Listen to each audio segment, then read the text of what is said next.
For instance, at my school, like there's huge divides between like the kids that have been there their whole lives, like the lifers, the kids that pay $25,000 a year for school, and the kids that have it paid for, and you can tell like who's who. The way someone dresses is directly connected to like what their socioeconomic background is. I think class is now overcoming race as the big segregating, dividing. You ever notice how every argument, every breakup, every fallout, every fight online somehow circles back to one thing: money, status, but most notably, class. It's like we're all playing the same game, but some folks got better controllers. Class runs everything: who we date, who we befriend, who we vote for, and even who we think deserves respect. It's the unspoken language behind almost every decision people make. Let me tell you this, a lot of it definitely has something to do with wealth, but that wealth, it buys worth. And now society has started confusing the two. America runs on sacrifice, not the noble kind, but the kind where poor people are sacrificed in order to keep the rich feeling safe. If you have money, you're protected, and if you don't, you're punished. We have a system that worships wealthy people while seeing poor people as disposable. Every generation, we pick new people to sacrifice: Black people, immigrants, disabled, the sick, the broke, renters, workers.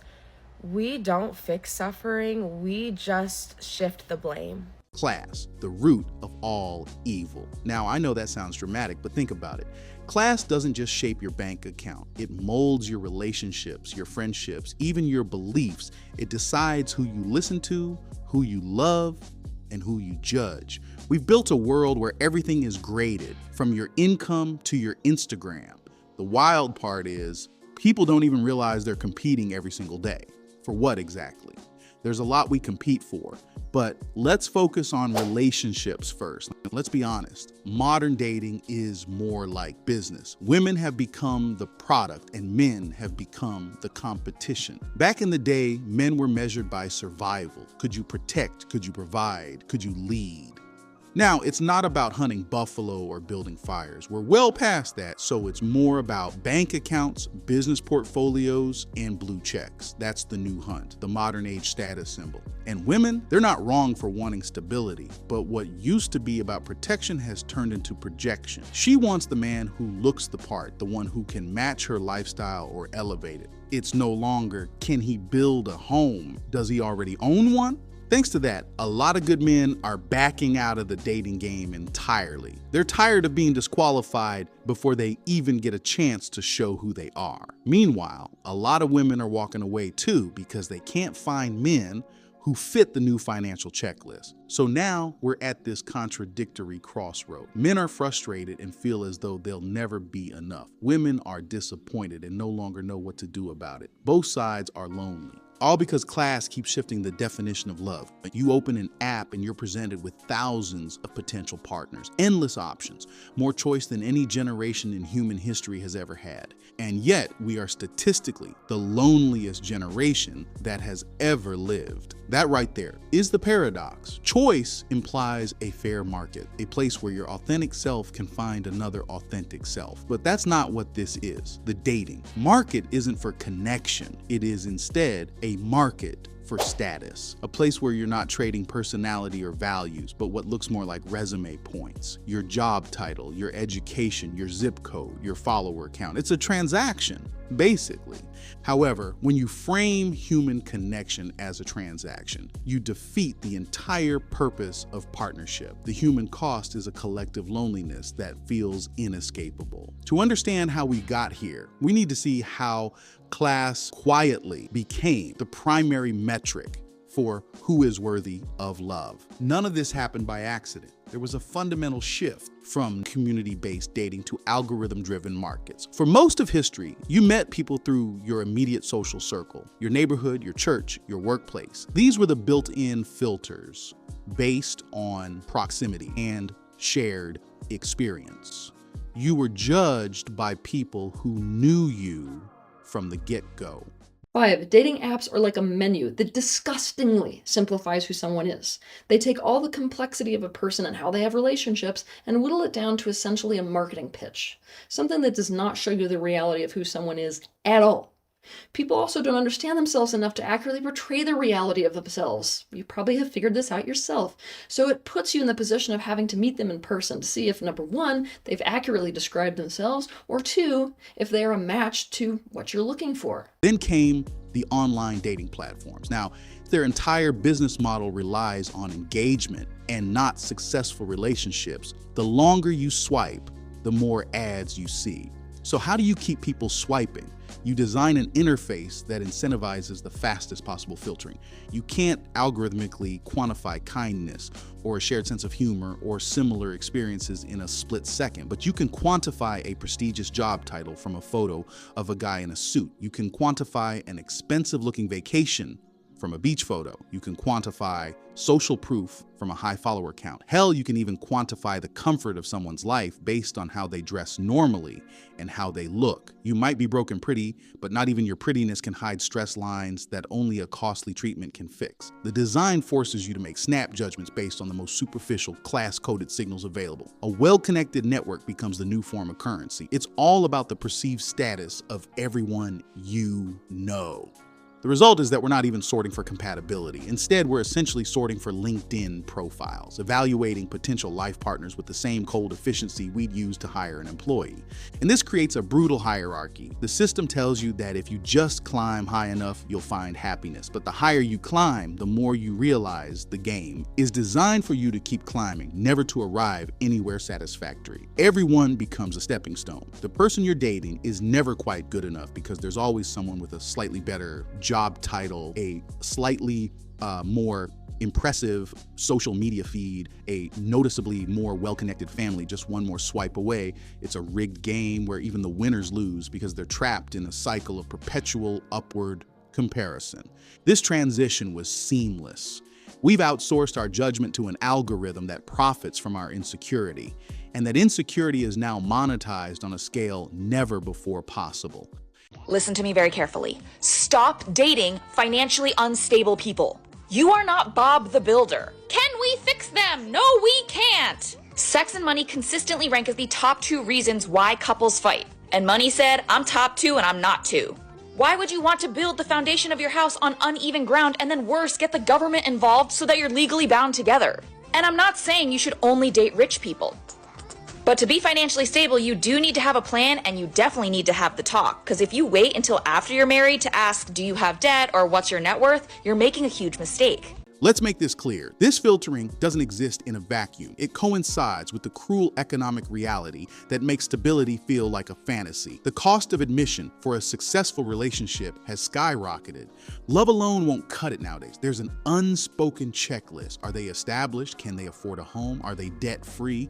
These aren't questions about building a life together anymore. They're about finding someone who has already built their life and seeing if you can move in. The established partner requirement is one of the most effective class barriers ever constructed. It demands that you arrive at the relationship already finished, fully formed, and already satisfying final product. Let's consider the statistics of it all, shall we? Student loan debt has crippled an entire generation's ability to save. Home ownership rates for young people have plummeted. The average age for marriage has steadily climbed, not because people don't want to commit, but because the financial foundation for that commitment is impossible to build. You see couples openly delaying marriage for years, not for emotional reasons, but because a wedding and a down payment are financially impossible. The pressure to at least appear financially secure is overwhelming. It creates a culture of performance, live for all to witness and partake in just as much. You have to look like you're winning, even if you're barely keeping your head above water. Because the alternative, being honest about the struggle, is seen as a red flag, a sign that you're not a viable long-term partner. This performance is exhausting, especially as you move further along. It forces people to hide their reality and present a curated, financially stable facade. And this little show has found its perfect amplifier: social media. Flex culture has become an effective dating strategy, a way to signal your place in the hierarchy without ever having to say a word. Influencers are the high priests of this new religion. They effectively sell a lifestyle, a perfectly curated, aspirational fantasy of what a successful life, and by extension, a successful partner, looks like. The private jets, the designer bags, the endless vacations. It's a narrative that screams, this is the baseline. This is normal. If you don't have this, you're lagging behind. But it's a lie. Of course, the top 0.1% is a very small number of people, and they're the only ones who can really afford to live like this without denting their funds. It's a performance of wealth, not a reflection of it. The most extravagant displays are often funded by debt, brand deals, or are literally just props for the camera. Luxury paper bags with nothing in them, present boxes containing only air. The goal isn't to be wealthy, it's to look wealthy, to create the perception of being a high-value partner in the dating marketplace. This blurs expectations to a pathological degree. You start to believe that a successful partner is someone who lives in a permanent state of luxury, someone whose life is an endless highlight reel. The tediousness of maintaining this facade is immense. You're constantly managing a personal brand like this is just some business deal. Every date is a photo shoot, every conversation is a potential talking point for your podcast. The relationship itself becomes content. Then the cruelest irony is that those who flex the hardest are often the most financially insecure. The pressure to keep up appearances, to maintain the illusion for the algorithm and for potential partners, creates a vicious cycle of spending and debt. They're trapped. They have to project an image of success to attract what they believe is a high-value partner. But that very performance is what's keeping them from building genuine, sustainable wealth. It's a house of cards built on the flimsiest deck imaginable. A relationship built on this kind of flexing has no foundation. Because what happens when the facade cracks, when the brand deal falls through, when the credit card is maxed out? The connection, after all, was built on a transaction of perceived status. So when the perception shatters, there's nothing left. This obsession with status, with climbing the social ladder through your relationship choices, has a predictable and deeply lonely outcome, a tragic ending for one tiring performance. And when a relationship begins with this performance, how can it ever evolve into something real? How can you be vulnerable about your fears and failures when you've built the entire foundation on the illusion of not having any of it? The pressure turns partnership from a collaborative journey into a transaction. You're not looking for a co-pilot anymore, but rather a financier, or at the very least, you're looking for someone who won't be a financial drain. This mindset, born from genuine economic anxiety, has created a new social currency that is now being flaunted more openly than ever. Now, this goes way beyond romantic relations, unfortunately. Friendships are affected just as badly. Class creeps in here too, just more subtly. Men usually bond through doing things, playing ball, working out, building cars, building careers. We build through action, but as we get older, class starts separating those bonds. The engineer hangs with engineers. The construction guy hangs with the crew. The entrepreneur rolls with other entrepreneurs. It boils down to proximity. You move with people whose grind matches yours. Then for women, class operates more socially. There's loyalty, yes, but there's also competition. Social media poured extra gasoline on that fire. Now it's about who's got the nicer car, the better man, the bigger following. Every brunch pic, every girls trip, every post is a soft reminder of hierarchy.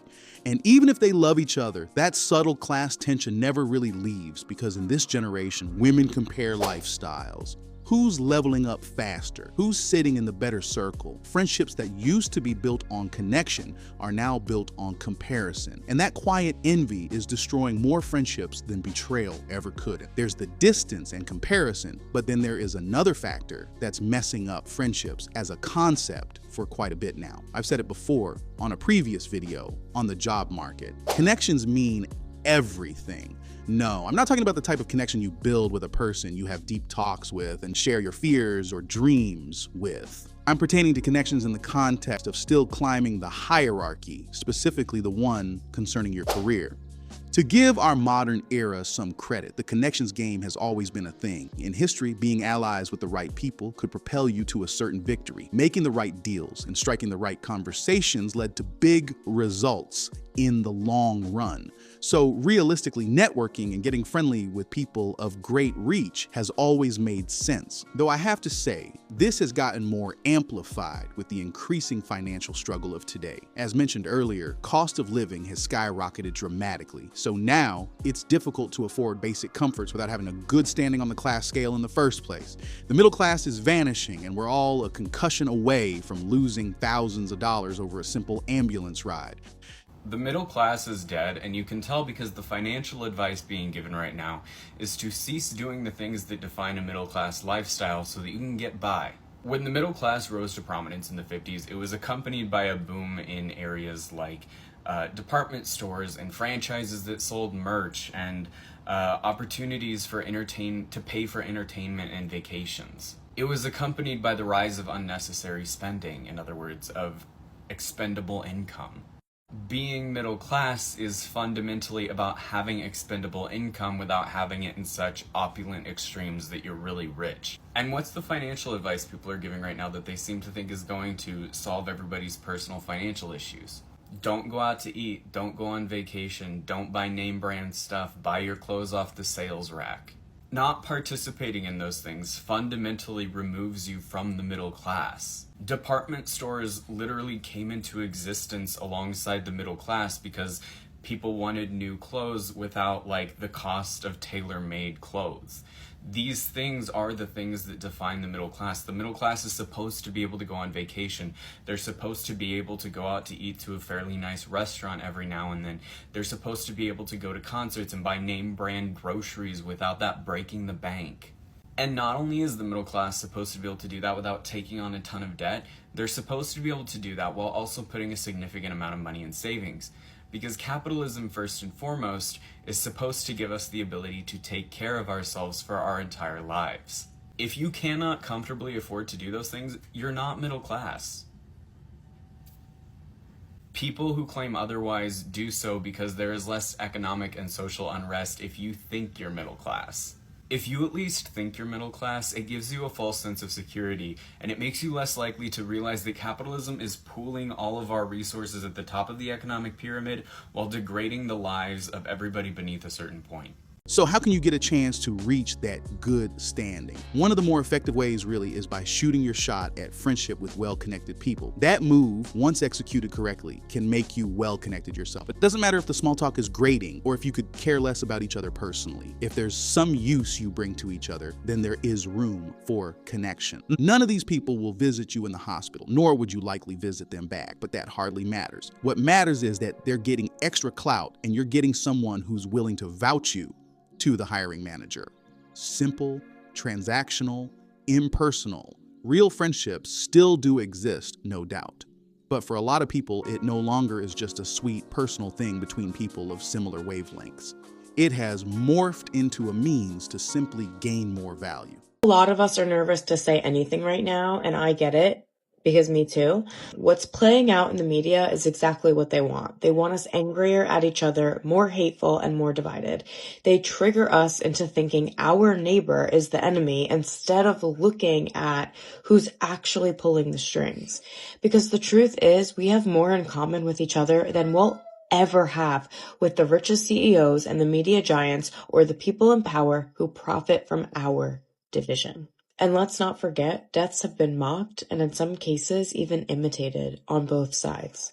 That's not politics. That is disgusting. No matter who it is or what color jersey they wore, that should never be normal or acceptable. Martin Luther King Jr. said, "Darkness cannot drive out darkness. Only light can do that. Hate cannot drive out hate. Only love can do that." And Anne Frank, hiding from the hatred in the darkest moment in history, still wrote, "I still believe that people are really good at heart." If they could see hope through all of what they were going through, what excuse do we have right now? This was never supposed to be red versus blue. It should have never gotten to this point. Right now, more than ever, we should be coming together, not letting hate win, but daring to believe in something better, because only love can drive out hate. Now here's the final battlefield, politics. See, politics used to just be about policy. Now it's identity. Your party isn't just your belief system, it's your class label. Vote one way, you're educated and enlightened. Vote the other way, you're ignorant and backwards. A lot of you guys would rather hate each other than hate the system that's made your life so fucking shitty. And that's why it's probably gonna stay that way. We stopped listening to each other. All we do now is just label and cancel. And guess what? The people at the top love it, because while we fight, they collect. They garner the attention, they gather the connections, and they secure the funds. All while everyone else at the bottom quarrel back and forth. Truth is, no matter what side you're on, you're still playing someone else's game. The rich don't lose elections, they just change uniforms. They debate on TV while we debate in our homes, breaking apart because of it. Friends don't talk anymore. People genuinely hate each other over opinions they didn't even form themselves. Those on the higher end of the class scale will be indifferent to the plights of those beneath them. Then people on the lower end will be forced to either bend to the machinations of those above them or ceaselessly fight against those who have all the means to silence them. Our grandparents were smarter. They didn't bring politics to the dinner table because they knew it tore families apart. Now, politics is the dinner table. Then social media turned everyone into soldiers in a war that doesn't even benefit them. Regardless of the side you pick, if you're not one of or close to being these 0.1% folks, you're on the losing team. Some people just don't realize who the true greater evil is. We just see the opposing side as the only evil. It was never really left versus right. It's high class versus everyone else. That's the real divide, and it's high time we see that we are not each other's enemies. We are different in many ways, but the one thing that causes a lot of our problems is classism itself, the greed that comes with it, the indifference and manipulation reeking from those who stand on top. Guess how much it costs to rent a chainsaw per hour? About $12 to $13 an hour. What about a power washer? What do you think? It's about $14 to $15 per hour. What if you wanted a bounce house? That's around $40 to $50 an hour to rent. How about this 6-ton mini excavator? What do you think that costs to rent per hour? It's around $140 per hour. Now, how much does it cost to rent this person? What is the value of a human being's time, effort, and energy for an hour? Well, believe it or not, you can rent an entire human being for the low, low price of $7.25 an hour, as that is the federal minimum wage of the United States of America. Meaning the U.S. government thinks that $7.25 is a fair wage for an entire hour of a person's life. So ask yourself, do you think human labor is worth $7.25 an hour? So pause for a moment. Take those flex posts with a grain of salt. Delete that argument you're about to comment on the so-called enemy's post. Rethink installing that dating app and instead reach out to the people you value already. Check in on your friends. Ask your family about their day. Get back in touch with old hobbies you've abandoned. Take a good walk and do some exercise. Then evaluate what you really seek in relationships, whether platonic or romantic. We cannot fully delete the concept of class at the moment, but you know what we could do? We can think less of it. Set aside those billionaire spouse fantasies for a moment and look at the other aspects. Is this person hardworking? Do they value their loved ones? Can we grow together and improve as a team working towards a better future? See, we can't always look for a finished product in a world full of works in progress. You yourself are a work in progress. I'm a work in progress. We can want to skip steps for all we want, but when the emptiness manifests once you're up there, will you even find someone who cares? Class is the quiet poison running through everything. Love, friendship, politics. It's the invisible ruler measuring everyone's worth while dividing us piece by piece. But the truth is, nobody's better than anybody. You're not smarter because you vote blue. You're not richer because you post designer. And you're not more valuable because your circle looks exclusive. You're just different, and that's okay. So stop fighting people who are just trying to figure life out the same way you are. Because when it's all said and done, when we leave this world, none of that class, none of that status, or that competition actually goes with us. We need to be real with our relationships again. Shifting from thinking what they have to who they are is the mindset change needed to break the cycle of classism. All that matters at the end of the day is what kind of person you were while you were here, how you treated people, how you lived, how you loved. Once again, this is Current Champ, and remember, when it comes to love, see the builder, not the builder. Peace. And I'ma just do me. A new thing hold me down on 2 feet. That's 10 toes, bust 4, 5, and 6 foes need 2.